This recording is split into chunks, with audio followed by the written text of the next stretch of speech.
It's time to dive beneath the surface and into the minds and hearts of your favorite celebrities and pop culture icons. Welcome to Up and Adam. Hey guys, what's up? You're watching Up and Adam. My name's Adam Knoll. And for those of you who don't know me, I'm the guy bringing you guys all the weekly interviews and recaps from your favorite celebrities and pop culture influencers. But for those of you who do know me, you know that that's not why we're always here, right?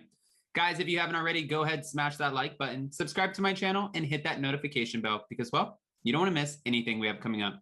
Now with that, let's jump right in. Okay, guys, so we're back to talk about the Real Housewives of Beverly Hills because the new season is about to premiere May 19th. Obviously, this is such a highly anticipated season, and we all know why. It's the Erika Girardi situation. Her divorce is about to play out. She's going to be questioned by everyone, I think except for Lisa Rinna. But she's going to be questioned all across the board, and it's going to be intense.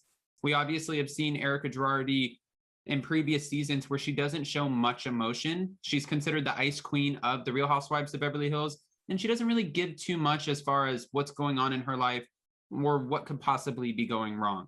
I mean, to be fair, if I were her and I was a part of an ensemble cast who really thrives on getting in your business and conflict and resolution, bringing up things that probably shouldn't be brought up, but since you're on a reality TV show, they would be, I wouldn't share my business with you either. So I think she does a really good job of just guarding herself and making sure that all of this information doesn't come to light, well, until it did. Obviously, we know that she filed for divorce in October while she was filming the show. And then after that, it was just a downward spiral. Not only did she file for divorce, she outed her husband's affair with a very well-known justice in California, showed these text messages from their affair, showed how he was buying her these lavish gifts. And then from there, it just came out one case after another. Titles were coming out saying, Mr. Girardi sued for alleged embezzlement, taking money for widows and orphans, plane crash victims, earthquake victims, all across the board. People were anticipating that this was just going to get worse and worse in a snowball effect, and that's exactly what's happened. Now she's going to have to answer for it on the show because, as Andy Cohen has said before, if you are filming the show, doesn't matter what's going on in your life, once they write you that first half of the paycheck, because you get your second half when you're done filming, once they write you that first half, you're obligated, or the network will probably sue the hell out of you. So you have to come up with the goods, and you have to fork it over. And for Erika Girardi, she not only has to fork it over, but she has to make sure she really divulges her personal information because at this point, she doesn't have much left. Her husband's being sued for everything. Her house is being liquidated. Her assets are being liquidated. All she has is her job on Bravo. So if she doesn't really hand this stuff over and talk about it on the show, she might be screwed in the long run. So it's probably smart that she is, even though she's maintaining that she doesn't know much. One storyline, though, that everyone has been sleeping on, and I can't believe this because it was supposed to be the most anticipated part of this season of The Real Housewives of Beverly Hills, is Kathy Hilton. Kathy Hilton is joining the show, and she came on as a friend, which is very clever because she's not contractually obligated to film the same way the other women are. She doesn't have to be on the same time constraint. She doesn't have to be as available as often. She doesn't have to wear the same stuff that they wear. I mean, she really has a lot more leeway. Fans were saying, oh, Kathy Hilton's fighting so hard for that diamond. I've said this a million times. Kathy Hilton is not fighting for a diamond. She is the queen of Beverly Hills. If she wanted the diamond and she wanted to be a full-time diamond holder, they would give it to her in 2 seconds. They fought so hard to get Denise Richards on the show, who really didn't bring a whole lot up until BRANDI Glanville brought out all of her business. And they gave her a $4 million contract. So what do you think they would offer Kathy Hilton, whose daughter is Paris, and she literally, a casual Tuesday, is hanging out with Kris Jenner? Trust me, if she wanted to be on, she'd be on. One thing we've heard from an OG housewife, and I think we all know who she is, the crown is heavy, darling, so just leave it where it belongs. One thing we've heard from that OG housewife is Kathy will not take SHIT from anyone.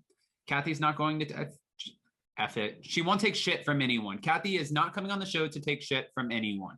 She's not going to let any of the women run over her, get in her business, and she's not coming to play.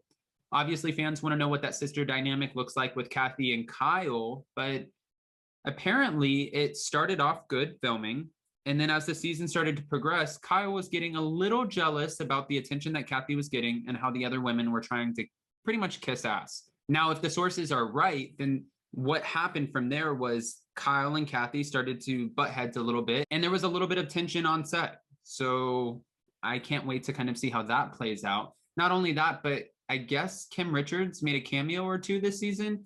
We know she made a cameo last season when the big ball was dropped about Denise Richards, but this season, I think it's going to be more about their sisterly dynamic. Kim Richards is going to share that she was writing a book, which got squashed. And I'm telling you, it didn't get squashed because Kim Richards didn't want to write the book. I think she wanted to write the book. She needs the money for the book. But Kathy Hilton and Kyle Richards were like, no, girl, you are not writing about our family and putting out all of our personal stuff out there. The good, the bad, the ugly. You're not doing that. So we're squashing it. And I feel like they have enough power in Beverly Hills to do that. So sorry, Kim, you're not getting your book deal. One thing I also want to say about Kim Richards and the whole Denise Richards thing is, you know, Kim was there with BRANDI trying to have BRANDI give over this information that she hooked up with Denise Richards. Kim really pushed for this. After she told Kyle, they set up this whole pre-produced filming situation where they went over to Kyle's house and Kim was like, oh, I have BRANDI in the car. Kyle was like, oh, just tell her to come up. What? Okay, yeah, come up, BRANDI, since Kyle has liked BRANDI before. That doesn't even make sense. It felt so pre-produced. Well, BRANDI has spoken out recently and she said that she wishes she would have never outed Denise Richards. She lost her friendship with Kim Richards because of it, and she feels like she made a big mistake. She technically feels like the network used her, and she thought by coming on and outing Denise Richards on the show, she would get her job back and be a full-time diamond holder again. However, that wasn't the case. Just to be fair, she outed a conversation that she had with Andy Cohen. And after everything went down with her and Lisa Vanderpump, Andy told her, hey, listen, right now there's not a place for you on the show. The women don't want to film with you. I'm sorry. Maybe in the future, if Lisa's not on the show, we'll give you your job back. Well, then as soon as Lisa wasn't on the show, she called back to see like, hey guys, can I have my diamond back? And they're like, we just feel like it's, you know, ripping off a fresh Band-Aid. I don't think we're going to move in that direction. Okay. Then after that, she ended up finding another way to get on the show. So she ends up telling Kyle Richards and Kim and Teddy about this whole Denise Richards hookup. And from there, she was like, boom, I just gave you guys your ratings for this season. I carried the season. And she didn't get a call. She got canceled on the day of the reunion. She was all glammed up. She was ready to do the Zoom reunion. And they called her and they were like, sorry, we're moving in a different direction. Denise Richards isn't comfortable with being on camera with you. So they canceled her that day. Then they cast the Real Housewives of Beverly Hills for this season, which is going to be a great cast. But they cast for this season. I think BRANDI would have honestly added to the dynamic too. But when they casted for this season, they didn't call her and say, F off. We're not going in this direction. Sorry, thanks for the ratings last season. They didn't say anything. Nada. They just moved in their own direction, and BRANDI feels a little bit used. She said she thinks her housewife days are over. And to be honest with you, I kind of agree. She said she feels like she kind of got duped by Bravo, not once, but twice, because, well, the first season of Vanderpump Rules, she was used as sort of a segue from Real Housewives of Beverly Hills to Vanderpump Rules when she had her awkward sit down with Sheena Marie. That was after Sheena hooked up with her husband at the time, and BRANDI called her out. BRANDI said, look at me and look at you. Well, at this point, kind of look at Sheena and look at you. I hate to say that. I'm sorry, BRANDI, I like you, but it's true. And BRANDI feels like she was the one who gave Vanderpump Rules their platform. Not only did she feel like she gave Vanderpump Rules their platform, she felt like she gave Real Housewives of Beverly Hills their ratings last season.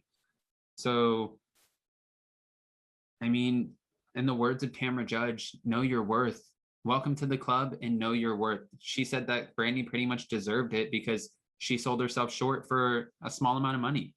She should have held out on this information, said, I'm not filming unless you bring me on, and left it at that.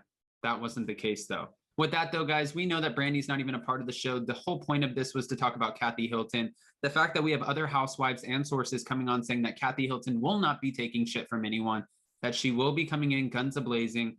She's beautiful. She's classy. She's richer than everyone on the cast. I mean, she has it all. No one is going to size her up. actually everybody will probably be kissing her ass. So let's see how this plays out. I want to know what you guys think, though. Do you guys think that Kathy Hilton will come in and really make it for an interesting season? Or do you think that she's going to be a very highly anticipated housewife, sort of like Denise Richards, that doesn't offer a lot? Guys, you know I read all the comments, so do me a favor, comment below and let me know. But before you go, don't forget to smash that like button, subscribe to my channel, and hit that notification bell because you don't want to miss anything we have coming up. And with that, we'll see you next time. Bye, guys. Check us out every Monday and Wednesday. Thanks for watching Up and Adam.